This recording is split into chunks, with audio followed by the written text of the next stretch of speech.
Chapter 12. Dinner Done Wrong. Raj picked me up and we rode to my mom's place, where both of my parents greeted him with open arms. Dad was very friendly with Raj and treated him like his actual son, which was a huge sigh of relief. Mother mistakenly thought the pictures I showed her of Raj were Mexican, but I corrected her and informed her he was from India. My mother isn't the most politically correct person on the planet, hell, neither am I for that matter, but she would never intentionally say or do anything knowing it would offend anyone. It was just accidental. When we arrived, we were in our everyday casual stuff. I wore my torn jean leggings and a white Metallica shirt with the artwork from their Injustice for All album cover in it. Raj had never listened to any Metallica albums before, so I gave him 2 of their albums on vinyl as gifts, Master of Puppets from 1986 and Reload from 1997. He promised to listen to both before bed tonight, and I promised to grill him for his honest opinions of them. I knocked on the door and Dad answered it. Mom was in the kitchen as usual. "Renbo, Raj, come in." We entered and Dad gave Raj a huge hug. Raj kept his gorgeous white smile the entire time. "You don't own cats, do you?" he asked. "Nope, not a single pet," Dad exclaimed. Dad then turned to me and hugged me before giving me a huge kiss on the cheek. "How's my Ren-chan?" "Drenched in spit, Papa-san," I joked. Mom came over and gave me a hug and a kiss on the opposite cheek.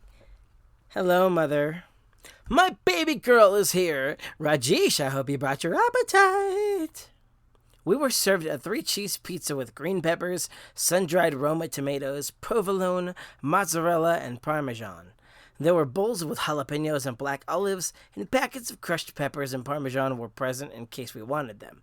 Mom even gave me some pickle slices to put on my, since that, my bookworm friends, is how pizza should be eaten. As we ate, my mom and Dad asked Raj a plethora of questions about his early childhood in India. What was his brother like? He was 5 years older than Raj and had married early. Did Raj have ambitions? Yes, to be a filmmaker or to do something creative. Raj told my parents that he was a drummer in his early 20s, but had to sell the kit because he was not very interested. I used to play bass guitar and still had the instrument in my apartment closet, along with a tiny amplifier that did little more than boost the volume to slightly audible levels. I played with headphones whenever I did, but it had been so long since I touched the instrument that I had even forgot I had it. Want to know how good I was at it? Trick question. I wasn't good at it. At all. "Ren plays bass," Mom exclaimed proudly. "Too bad you didn't mean sooner. You could have started a band." "Yeah, sadly I wasn't very good," we said together. I turned to Raj and immediately said, "Jinx!" which made him laugh and kiss me. "So what was Ren like when she was younger?" Raj asked. Dad looked at Mom. "Well, fill us in." Mom leapt up and went to retrieve what every parent goes to embarrass their kids. A photo album. Only this one was a small one, the width and length of a trade paperback. She handed it to my man and he proceeded to flip through it, reacting to every single photo with me in it. "Oh, is this her?" He held up the book to show a little baby staring blankly in confusion at the person taking her photo, wearing only a diaper and having a little lock of hair tied straight up in the center of her head. I looked like pebbles from the Flintstones in that photo. "That was her first birthday, May 18th, 2001. She's adorable, huh?" Dad asked. "When did you start your fishery job?" I asked him. He looked at Mom as he pondered.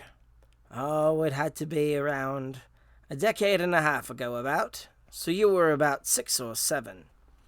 "Look at little Ren-chan," Raj joked and held up a photo of me on my first day of school, bawling like a baby and sitting in the passenger seat of the car, still strapped in, a unicorn backpack on my lap. "She didn't want to go to school?" "She didn't want to be left alone," Mom said. "She was 5 years old in that photo." 4 turning 5, I corrected her. Raj turned the page and snickered, then arrived on one of me at around age 16 where I was flipping off the camera with my right hand mostly obstructing my face while I drank a soda with my other hand. My bangs were the same, but my hair was down to the middle of my back and straight. I also had less of a slant to my eyes than I do nowadays and was even more racially ambiguous. "Wait, what's this?" Raj asked. He pointed to a photo of me holding balloons in a hospital next to a little boy in a bed with a neck brace. "What's the story behind this photo?" "I don't remember that," I said.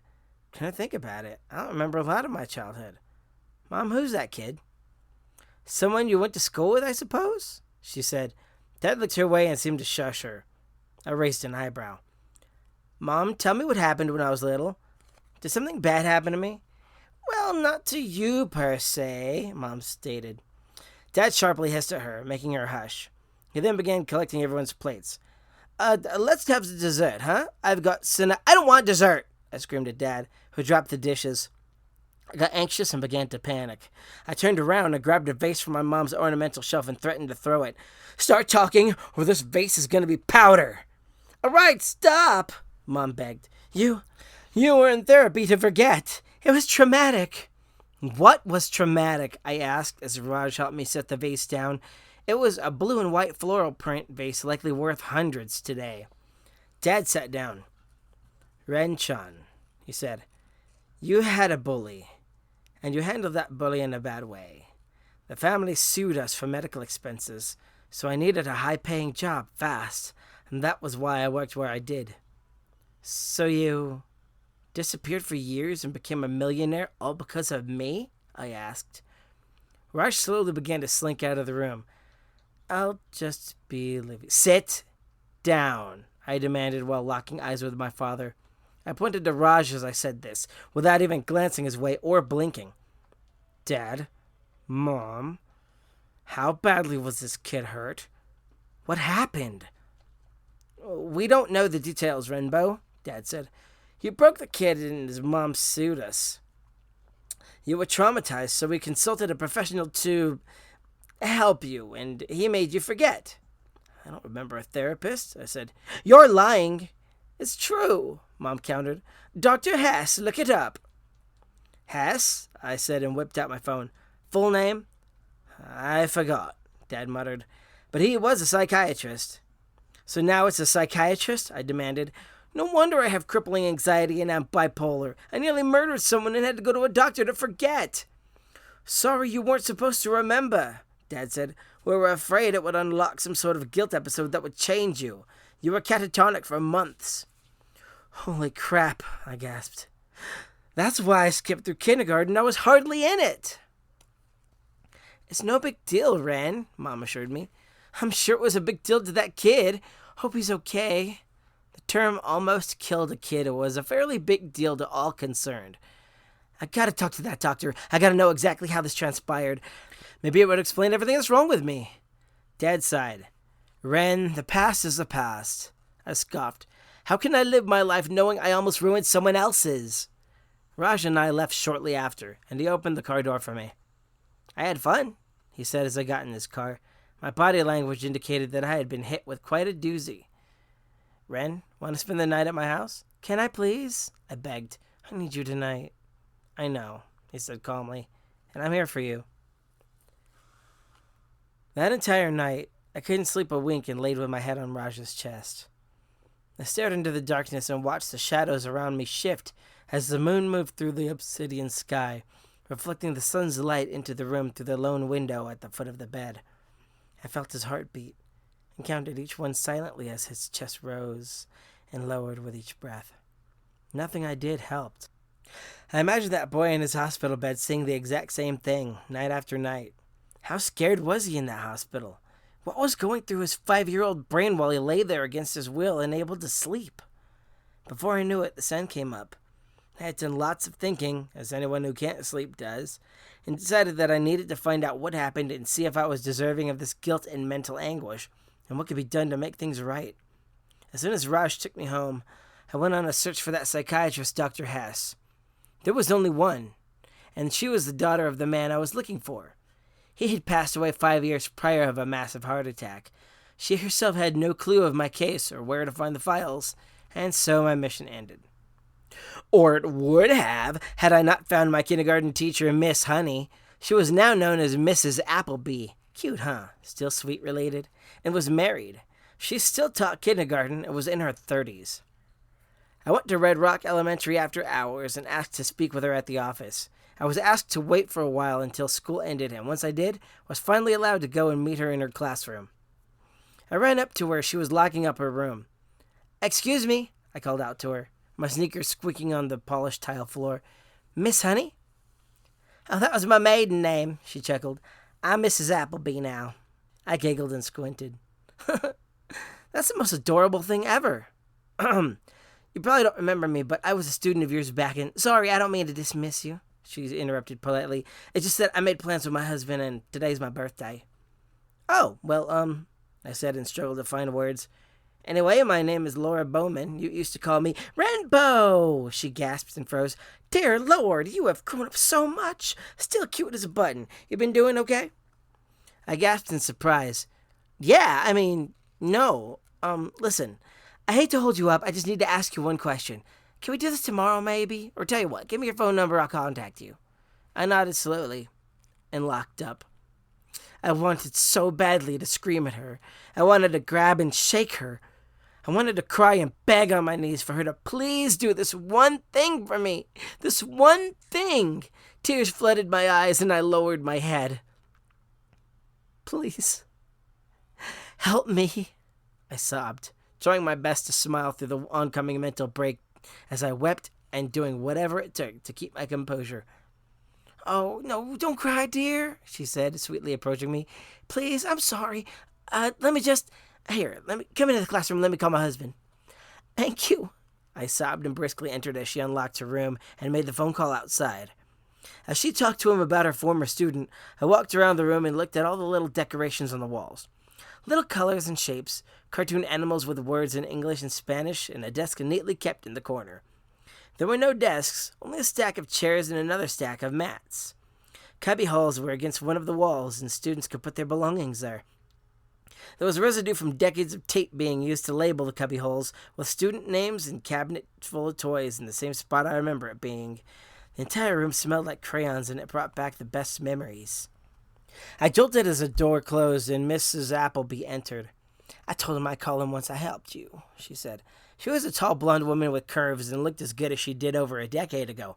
Her long, voluminous blonde hair was jealousy-inducing, and I loved her distinct southern accent with a rasp to it. If I were attracted to any girl growing up, it very well may have been my kindergarten teacher, weirdly enough. Now she has an air of maturity about her and wasn't a naive 20-something teacher who was new at her job. She had been puked and pooped on, her senses heightened to maternal godhood. This woman was an icon, a rock star in every sense of the word. "My eyes are up here, darling," she told me suddenly. I found my gaze locked on her impressively large and shapely breasts and immediately made eye contact. "I'm sorry to ruin your night," I said. "But wow. I always admired how royal you were in my eyes. You have power." "No worries, sugar," she said with the golden accent showing through. "Look at you. You got kids yet?" I chuckled. "Not yet. Someday, maybe." She nodded. "Well, what can I do you for?" She sat at the edge of the desk, her black leggings pulling up at the ankle, showing off a tattoo with the shape of a ladybug. Her blouse was a flowy, sleeveless brown one, and she had a crocheted shawl colored black with pockets at arm's length. Her feet had black and white Converse shoes that I had been wanting for years but could never afford. They were the most iconic unisex footwear in my eyes, and the only time I ever considered collecting shoes. "I was a student in your class," I stated, "and I believe something happened." She hummed in acknowledgement and sat there silently before saying, "Mm-hmm." "And?" "I came here to see if you could tell me," I explained, desperately holding my composure together by minute strands of thread that made up my sanity. "Oh!" she exclaimed. Immediately she followed this with a more concerned, "Oh!" as if saying the wrong thing. "So, you remember." Clearly she had held on to the information for years. "You're in on this too?" I cried in surprise. She crossed her legs and sat up on the desk. "Not so much in on the details as I was part of the reason you were referred to a psychiatrist to try and relieve your, trauma." I buried my face in my hands and let out a flustered groan. "Oh, so Mrs. Appleby, if you would kindly help me to recall the full details, I could have closure." She took out her keys. "Follow me." She hopped off the desk and took me down the hallway to a room with many filing cabinets. "This is where we keep incident reports and student records," she said. "Now, I'm going to show you something. Please don't freak out. It's a doozy." She went to a black filing cabinet, unlocked it, and slid it open. Cobwebs and dust were everywhere, forcing me to mask my nose and mouth with the neckline of my shirt. She handed me what I thought was a scroll at first, but it was several sheets of paper rolled into a cylinder and was a flimsy rubber band holding them closed. "Go ahead and look at 'em," she said. I broke the rubber band off and put the papers on top of the filing cabinets at waist level. Each one was done in crayon and depicted stick figures of a dark-haired girl crying and a little boy at the bottom of some stairs in a pool of blood. Another one just showed the little boy crying and more red scribbled all over him. A third showed the little girl frowning in a box, and 20, I counted them, stick figures outside, smiling and happy. The fourth showed a little girl sitting on what I believe was a couch with her parents and an old man with glasses sitting across from them. All three were crying, and the doctor was stoic and calm. The last one was of the little girl in a field of dead flowers, smiling while dark clouds overhead rained red on her. I looked at all of these drawings before raising my glance to Mrs. Appleby. "You remember now?" she asked me. The symbolism was clear. Guilt, fear, isolation, self-loathing. Whatever it was that happened to that kid was no light matter. I wondered if I should feel relieved for knowing the truth, or revert to that level of guilt for my actions a literal lifetime ago.